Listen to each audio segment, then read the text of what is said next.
ناظرین، آج کی اس ویڈیو میں آپ کو میدان کربلا اور حضرت امام حسین رضی اللہ تعالیٰ عنہ کے بارے میں بتاؤں گا۔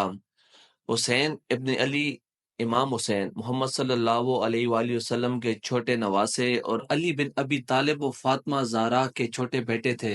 حسین نام اور ابو عبداللہ کنیت ہے۔ ان کے بارے میں محمد صلی اللہ علیہ وآلہ وسلم کا ارشاد ہے کہ حسین مجھ سے ہے اور میں حسین سے ہوں۔ حسین کی ولادت ہوئی، اس خوشخبری کو سن کر جناب رسالت مآب تشریف لائے، بیٹے کو گود میں لیا، دائیں کان میں اذان اور بائیں کان میں اقامت کہی۔ عبداللہ رضی اللہ تعالیٰ عنہ سے روایت ہے کہ نبی اکرم صلی اللہ علیہ وآلہ وسلم نماز پڑھ رہے تھے۔ جب آپ صلی اللہ علیہ وآلہ وسلم سجدے کے لیے تشریف لے جاتے تو حسن و حسین رضی اللہ تعالیٰ عنہما آپ کے کندھے پر چڑھ جاتے۔ جب صحابہ کرام نے ارادہ کیا ان کو منع کرے تو نبی اکرم صلی اللہ علیہ وآلہ وسلم نے ان کی طرف اشارہ کیا کہ ان دونوں کو چھوڑ دو۔ بس جب نبی اکرم صلی اللہ علیہ وآلہ وسلم نماز سے فارغ ہوئے تو آپ صلی اللہ علیہ وآلہ وسلم نے ان دونوں کو گود میں اٹھا لیا اور فرمایا، جو مجھ سے محبت کرنا چاہتا ہے اسے چاہیے کہ ان دونوں سے محبت کرے۔ اور کبھی خطبہ پڑھتے ہوئے حضرت امام حسین رضی اللہ تعالیٰ عنہ مسجد کے دروازے سے داخل ہونے لگے اور زمین پر گر گئے تو رسول اللہ صلی اللہ علیہ وآلہ وسلم نے اپنا خطبہ قطع کر دیا، ممبر سے اتر کر حضرت امام حسین رضی اللہ تعالیٰ عنہ کو زمین سے اٹھایا اور پھر ممبر پر تشریف لے آئے۔ نبی کریم صلی اللہ علیہ وآلہ وسلم نے فرمایا، میرے پاس حضرت جبرائیل علیہ السلام آئے اور مجھے خبر دی کہ عنقریب میرے ہی امت میرے اس بچے کو حسین رضی اللہ تعالیٰ عنہ کو شہید کرے گی۔ حضرت ام الفضل فرماتی ہیں کہ میں نے عرض کی، یا رسول اللہ صلی اللہ علیہ وآلہ وسلم، اس بچے کو؟ تو حضور اکرم صلی اللہ علیہ وآلہ وسلم نے فرمایا، ہاں اس بچے کو، کہ جبرائیل علیہ السلام نے مقام شہادت کی سرخ مٹی بھی لا کر مجھے دی ہے۔ اگر واقعہ کربلا کی بات کی جائے تو واقعہ کربلا کو موجودہ عراق میں کربلا کے مقام پر پیش آیا، جہاں مشہور عام تاریخ کے مطابق اموی خلیفہ یزید اول کی بھیجی گئی فوج نے محمد صلی اللہ علیہ وآلہ وسلم کے نواسے حسین ابن علی اور ان کے اہل خانہ کو شہید کیا۔ حسین ابن علی کے ساتھ 72 ساتھی تھے۔ حضرت امام حسین رضی اللہ تعالیٰ عنہ کوفہ کے لیے روانہ ہوئے اپنے ساتھیوں کے سمیت، اور اس کے بعد وہ میدان کربلا میں پہنچ گئے۔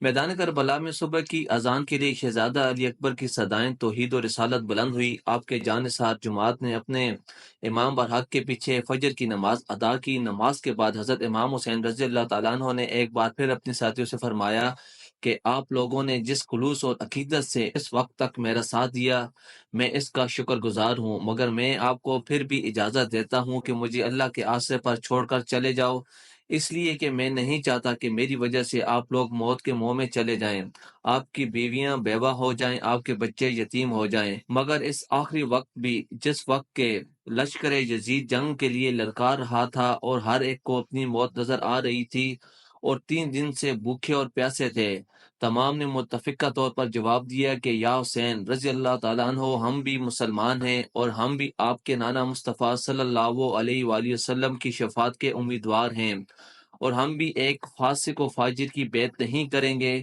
جنگ کا آغاز ہوا۔ حضرت امام حسین رضی اللہ تعالیٰ عنہ کے تمام جانثار ساتھی ایک ایک کر کے مارکہ حق و باطل میں شہید ہو چکے تھے۔ حضرت امام حسین رضی اللہ تعالیٰ عنہ خیموں میں تشریف لائے تو دیکھا کہ حضرت زین العابدین تیغ حیدری ہاتھ میں لے کر میدان جنگ میں جانے کے لیے تیار کھڑے تھے۔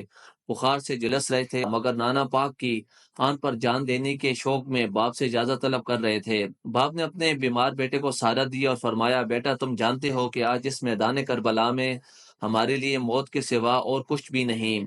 تمہارے سامنے جو کچھ ہوا وہ تم دیکھ چکے ہو، اور اگر تم مرنا چاہتے ہو تو جاؤ، مگر تمہاری موت سے سادات کا خاتمہ ہو جائے گا، حسین رضی اللہ تعالیٰ عنہ کی نسل منقطع ہو جائے گی، سیدوں کا نام و نشان مٹ جائے گا، اور اولاد فاطمہ رضی اللہ تعالیٰ عنہ کا سلسلہ ختم ہو جائے گا، اور اگر تم بھی شہید ہو گئے تو پھر ان پردہ داروں کو مدینے کون پہنچائے گا، ان کی حفاظت و نگہداشت کون کرے گا، میری نسل کس طرح چلے گی، اور حسینی سیدوں کا سلسلہ کس طرح جاری ہوگا، اور اب تو دین اسلام کی نشر و اشاعت اور قرآن و شریعت کی حفاظت تمہارے ذمہ ہے، اور اقامات الہیہ کی رکھوالی اور خلافت اسلامیہ کی پاسبانی تمہارے سپرد ہے، بیٹا تم زندہ رہو اور خدا تمہیں زندہ رکھے۔ حضرت امام حسین رضی اللہ تعالیٰ عنہ آخری دم تک بھی اس نظریے پر قائم رہے کہ دین و فطرت کی پاسبانی اور حق و صداقت کی سربلندی کی خاطر اپنا سب کچھ قربان کر دینا مومن کی معراج ہے، اور وہ سب کچھ اپنی آنکھوں کے سامنے ہوتا دیکھ کر بھی سمجھتے تھے کہ میں اپنا ایک اہم فرض ادا کر رہا ہوں اور اپنے خون کو اپنے نانا کی امت کے لیے تلاشی حق کے ہر قدم پر نشان راہ بن رہا ہوں۔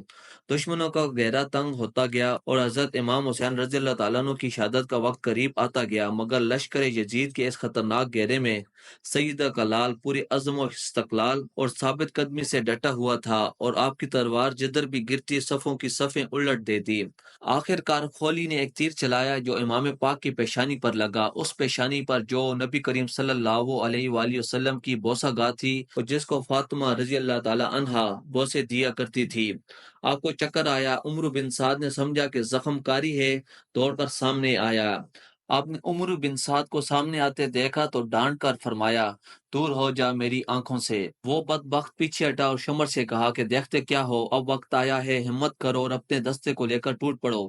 شمر نے اپنے 100 سواروں کے دستے سے حضرت حسین رضی اللہ تعالیٰ عنہ کو گھیرے میں لے لیا، مگر اس شیر خدا کے شیر نے ان تمام کو بھی فنا کر دیا، اور شاید اس مار کا حق و باطل کا فیصلہ قیامت تک بھی نہ ہوتا کہ شمر نے مکر کی ایک چار چلی اور بلند آواز سے پکارا کہ وہ دیکھو بھائی کی محبت میں زینب رضی اللہ تعالیٰ عنہ خیمے سے باہر آ گئی۔ حضرت امام حسین رضی اللہ تعالیٰ عنہ نے جب پلٹ کر دیکھا تو ذرا بن شارک نے برچے کا وار کیا جس سے حضرت امام حسین رضی اللہ تعالیٰ عنہ کا بایاں بازو کٹ گیا۔ گھوڑے نے جب سمجھا کہ میرا سوار میری زین سے فرش پر گرنے والا ہے تو اس نے بڑے ہی ادب کے ساتھ گھٹنے ٹیک دیے۔ گھوڑے کی زین سے گرنے سے پہلے آپ نے مدینے پاک کی طرف دیکھا اور عرض کی، نانا جان، آپ نے میری شہادت کی جو خبر دی تھی وہ پوری ہو گئی۔ جب حضرت امام حسین رضی اللہ تعالیٰ عنہ فرش پر گرے تو خولی آگے بڑھا اور سر قلم کرنا چاہا، مگر ہاشمی شیر کی ہیبت اور حیدری جلال کے رعب سے لرز کر زمین پر گر پڑا۔ جمعہ کا دن تھا اور نماز جمعہ کا وقت ہو چکا تھا، اور شمر فاطمہ رضی اللہ تعالیٰ عنہا کے لال کے سینے پاک پر سوار تھا۔ حضرت امام حسین رضی اللہ تعالیٰ عنہ نے پوچھا، کون سا وقت ہے؟ شمر نے جواب دیا، جمعے کی اذانیں ہونے والی ہیں۔ حضرت امام حسین رضی اللہ تعالیٰ عنہ نے فرمایا، خدا کے لیے ذرا ٹھہر جاؤ، میں 2 فرض ادا کر لوں۔ خون سے وضو تو کر ہی چکے تھے، قبلہ رخ ہوئے اور 2 رکعت نماز ادا کر گئے، اور پھر ادھر کوفہ کے ریگستان میں اللہ اکبر کی صدا بلند ہو گئی۔ ادھر شمر نے فاطمہ رضی اللہ تعالیٰ عنہا کے لال کے گلے پر خنجر چلا دیا اور اس طرح حضرت امام حسین رضی اللہ تعالیٰ عنہ کو شہید کر دیا۔ ادھر بی بی شہربانو اور سیدہ زینب رضی اللہ تعالیٰ عنہا صبح سے رو رو کر تھک چکی تھیں، آنسو خشک ہو چکے تھے، مگر وہ یہ قیامت خیز منظر دیکھ رہی تھیں۔ نظریں اٹھائی تو دیکھا کہ حضرت امام حسین رضی اللہ تعالیٰ عنہ کا سر مبارک نیزے پر تھا۔ دونوں کی چیخیں نکل گئیں اور بے ہوش ہو کر گر پڑی۔ ہوش آئی تو پھر دیکھا کہ حضرت امام حسین رضی اللہ تعالیٰ عنہ کی لاش پر گھوڑے دوڑ رہے تھے۔ ناظرین، یہ آج کی ویڈیو ہے جو حضرت امام حسین رضی اللہ تعالیٰ عنہ اور میدان کربلا کے بارے میں بنائی گئی ہے۔ اس ویڈیو کو ضرور شیئر کریں۔ ویڈیو دیکھنے کا بہت شکریہ۔ اللہ حافظ۔